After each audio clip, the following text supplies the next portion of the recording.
बिस्मिल्लाहिर्रहमानिर्रहीम, अस्सलाम वालेकुम। मेरा नाम है नवीद शेख और आप देख रहे हैं मेरा यूट्यूब चैनल।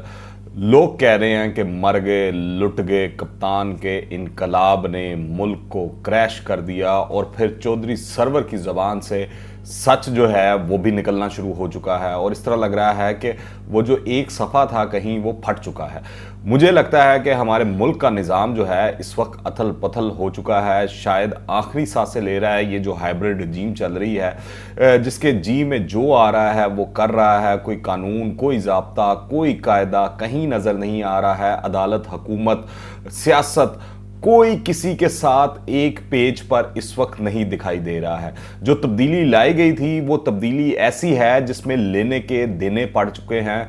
वो तब्दीली है जिसमें आम आदमी का वो बुरा हाल हुआ है कि वो उसके लिए अब जिंदा रहना तो दूर की बात है, वो उसके लिए सरवाइव करना मुश्किल हो चुका है। कोई गुर्दा बेच रहा है, कोई बच्चे तो और आप देखें जिस तरह खुदकुशियों की खबरें आ रही हैं, कितनी मुतवातर तरीके से ये स्टोरीज आना शुरू हो चुकी हैं और तमाम के तमाम में एक ही चीज़ लिंक्ड है कि माशी सूरत हाल की वजह से।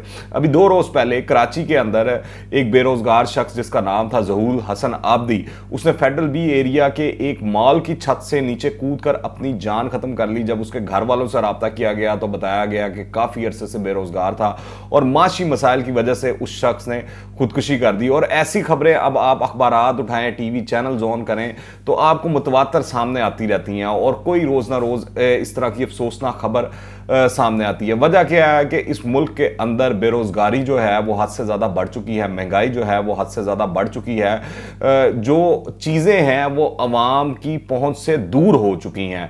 फिर पीटीआई वाले मजाक उड़ाते हैं कि आप देखें एन 133 का जो इलेक्शन है उसके अंदर कि पटवारियों का रेट जो है वो 2000 रुपये है कि 2000 के अंदर वो अपना वोट जो है वो बेच देते हैं। हालांकि उनको क्या पता कि इनके दौरे हुकूमत के अंदर अवाम इतनी मजबूर हो चुकी है, इतनी पिस चुकी है, उसके हालात इतने बुरे हो चुके हैं कि 2000 क्या उनको 150-200 रुपया भी मिल गया या 2 वक्त की रोटी भी मिल गई तो उन्होंने अपना वोट जो है वो बेच देना है। उसकी उनके लिए कोई वैल्यू नहीं रहेगी, क्योंकि इस वक्त महंगाई को बर्दाश्त करना एक अलग चीज़ है। लोगों के घरों के अंदर फाके चल रहे हैं, भूख से लोग बिलबिला रहे हैं, पर क्योंकि इस दौर के अंदर भी हुकूमत जो है वो जो लाडले की है तो वो लाडला जो है वो कहता है कि कोई महंगाई नहीं है, ये दुनिया भर के अंदर महंगाई है और पाकिस्तान में हालात बहुत अच्छे हैं। वो फ़ारूक हबीब साहब हों या दीगर हों, अगर प्रेस कॉन्फ्रेंसेस करते हैं, लोगों को बताते हैं झूठ सच जो इस हुकूमत ने बोलना है वो बोलती है और बल्कि उल्टा जो काबीना का इजलास होता है उसके अंदर शिकायत की जाती है कि मीडिया जो है वो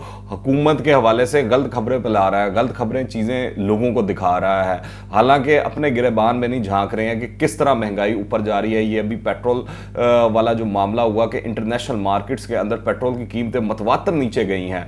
दुनिया के तमाम ममालिक, हमारा हमसाया जो भारत है वहाँ पर 8-9 रुपये कीमत जो है नीचे गई है। बाकी दीगर ममालिक में भी उन्होंने आवाम को रिलीफ दिया है, जो इंटरनेशनल मार्केट में कीमतें कम हुई है। हमारी हुकूमत ने क्या किया है, हमारी हुकूमत ने कीमतें बरकरार रखी हैं और इसको भी वो कप्तान का बहुत बड़ा छिक्का गर्दान रहे हैं और बता रहे हैं जो वजीर हैं और झूठ पे झूठ बोली जा रहे हैं। हुकूमत को ज़रा सा भी ख्याल नहीं आता कि इनकी तरफ से कोई मरे या जिए, इन्हें क्या। मिडिल क्लास तो आप देखें पिस कर रह गई है कि जो वज़ादारी में रो भी नहीं सकते हैं। माशी हालात की तंगी की वजह से ही आप देखें पाकिस्तान में तलाकों की शरह जो है वो बुलंद तरीन सतह पर पहुंच चुकी है और इससे पहले कभी नहीं थी। फिर ये नहीं कि पाकिस्तान ये इस सेक्टर में ही नहीं बुरे हालात हुए, पाकिस्तान के अंदर नशइयों की तादाद भी बहुत बढ़ चुकी है इस दौरे हुकूमत के अंदर। इन 3 सालों के अंदर पाकिस्तान में वो तादाद इससे पहले कभी इतनी ऊपर नहीं गई जितनी इन 3 सालों के अंदर गई है। और दूसरा, इन्होंने तो आके डिजिटलाइज कर दिया है कि कोई चेक एंड बैलेंस नहीं है, कोई मामला नहीं है।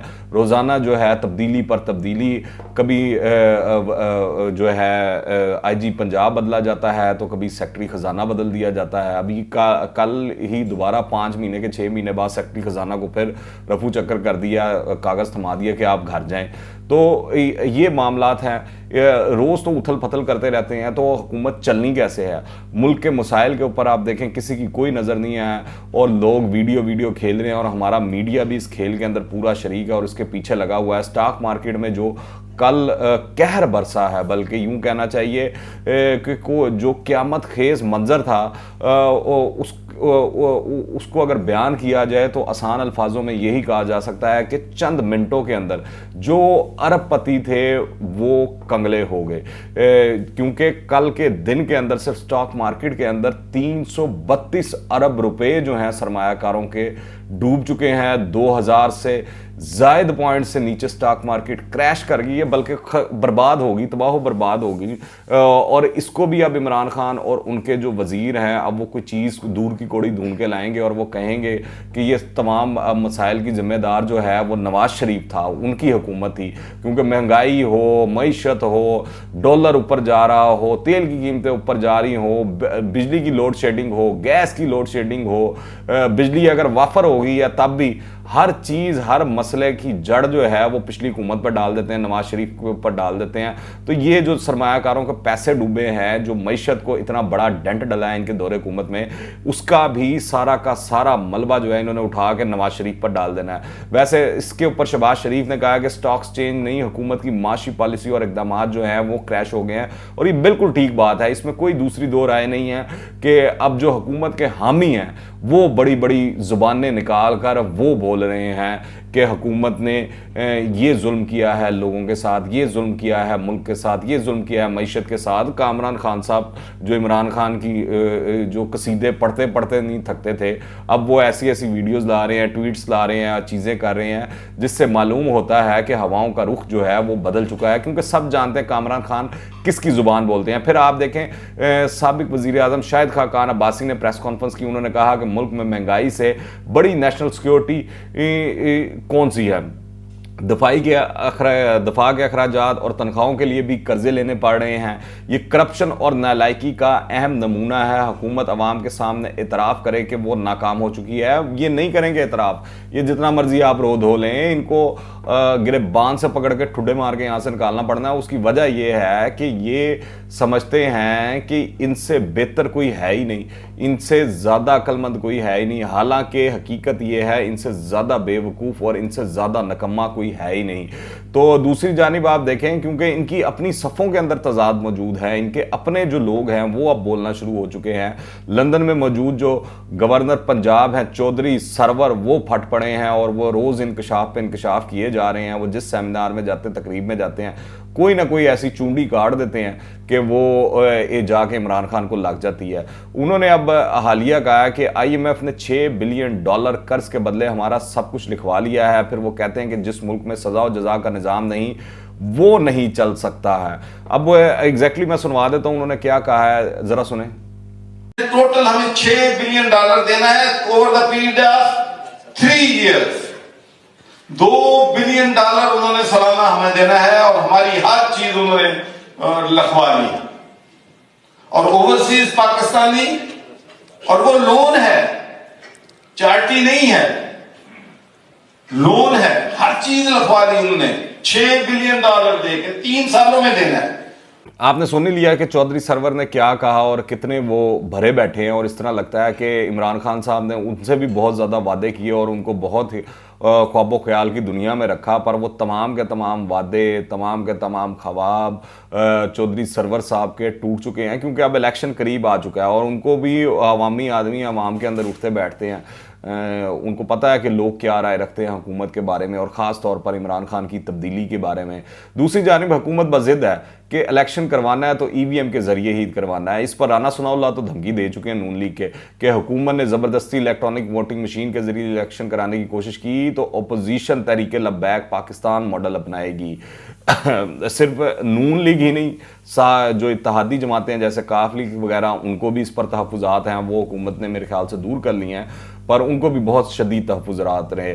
फिर हुकूमत बाज़िद है कि अब पंजाब हुकूमत ने बल्दियाती इंतखाबात जो हैं वो इसी EVM के ज़रिए कराने हैं। दूसरी जानिब सूबाई इलेक्शन हुकाम का कहना है कि EVM पर इलेक्शन कराने का मामला पॉलिसी अमूर में आता है जो इलेक्शन कमीशन ऑफ पाकिस्तान तय करता है।